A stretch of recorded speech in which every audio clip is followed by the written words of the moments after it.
माना पानाचा ना त्या गोत्याचा पसारा लई बाई वाढला, रुसवा नको ग बाई कुणाचा मोठ्यानी उतारा काढला, लगीन घाई सुचून देई खरेदीने पणा काढला, खरेदीला वर्षीधीने उत्साह नवा आणला, बांधला बसका बांधला, बांधला बसका बांधला, बांधला बसका बांधला, बांधला बसका बांधला।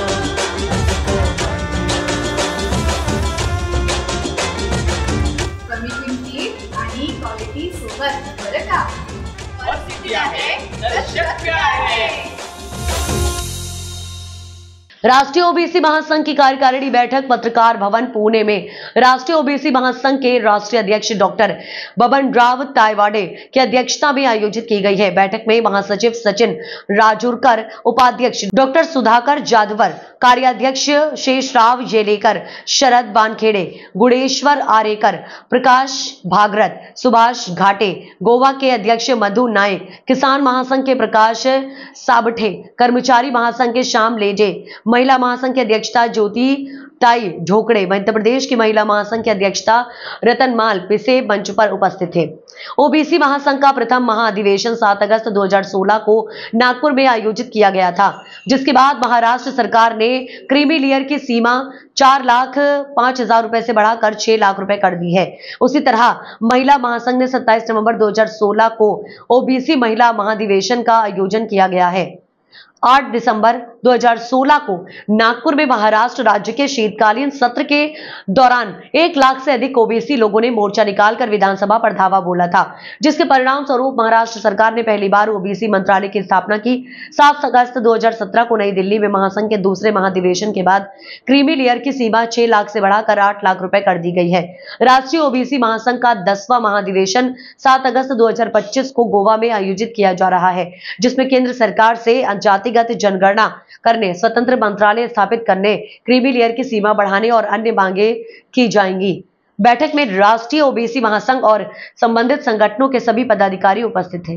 राष्ट्रीय कार्यकारिणीच्या कार्यक्रमास उपस्थित राष्ट्रीय ओबीसी महासंघाचे राष्ट्रीय अध्यक्ष आदरणीय तायवाड़े सर, राष्ट्रीय ओबीसी महासंघाचे आमचे किसान महासंघाचे अध्यक्ष प्रकाशदादा साबळेजी, कर्मचारी महासंघाचे श्यामजी लेडे, आमच्या महिला महासंघाच्या राज्याध्यक्ष ज्योतिताई ढोकणे, मध्य प्रदेशातून आलेल्या राष्ट्रीय ओबीसी महिला महासंघाच्या अध्यक्ष पिसीताई, आमचे राष्ट्रीय ओबीसी गोवा येथील प्रदेशाध्यक्ष मधुजी नाईक आणि ही कार्यकारिणीची बैठक आहे म्हणून वेळेवर सुरुवात करावी आणि आपण वेगवेगळ्या जिल्ह्यामधून वेगवेगळ्या विभागामधून आलेले सर्व राष्ट्रीय ओबीसी महासंघाचे सर्व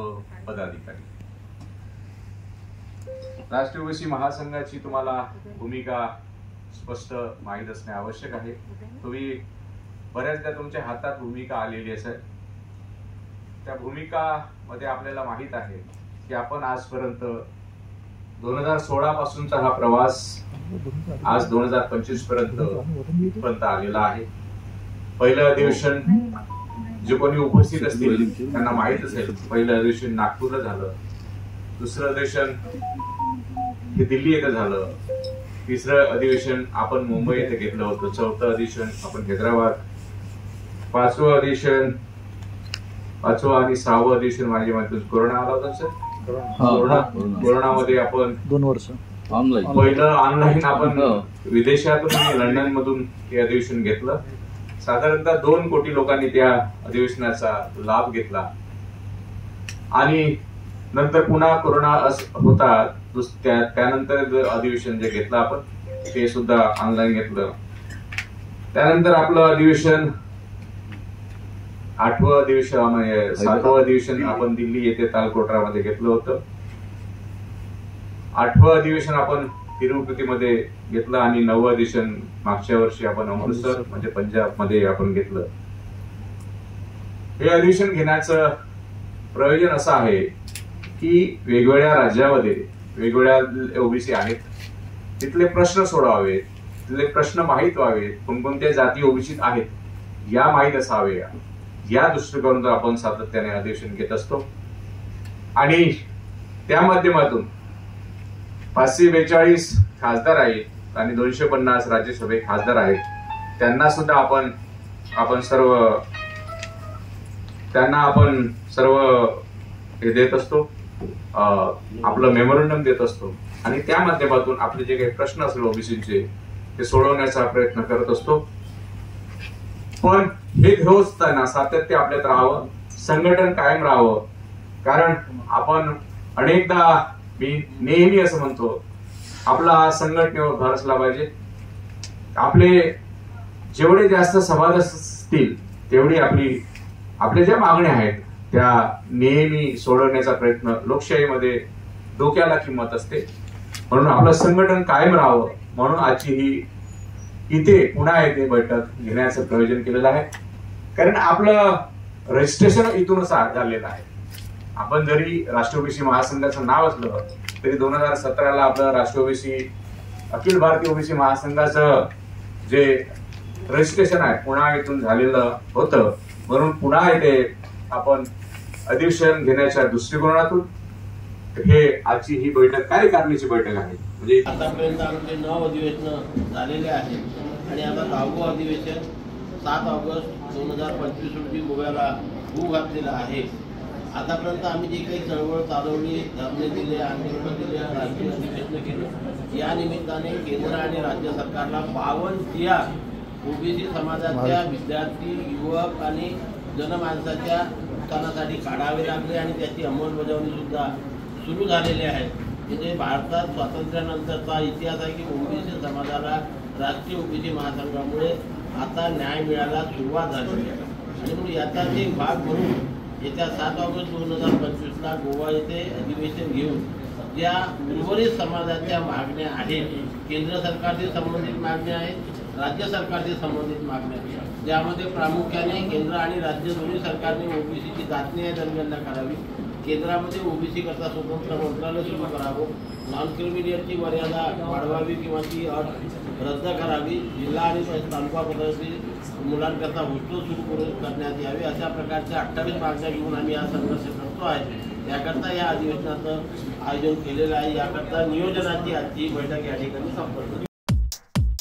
Chanda Public School, a perfect center for value-driven holistic education. Established in 2006, a premier global educational institute which develops the human resource for our dynamic and expanding community. Welcome to our abode of knowledge, where education goes beyond textbooks. An institution which provides best possible platform to every student to be the best version of themselves. We are a unique school, not because we all are here, but it gives us every possible platform to showcase the best of our talent. Yoga is a holistic exercise that strengthens and stretches the body.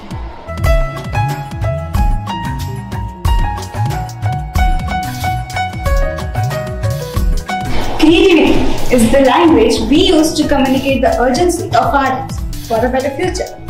And what better than giving wings to the creativity in wonderful ambience like our art and craft room? Parenting assistance and counseling, best facility, prepare students for competitive examinations and committed to excellence in education. Best CBSE school in Chandrapur. Chanda Public School, Ramnagar, Datara Road, Chandrapur. For admission, contact 935 939 5352.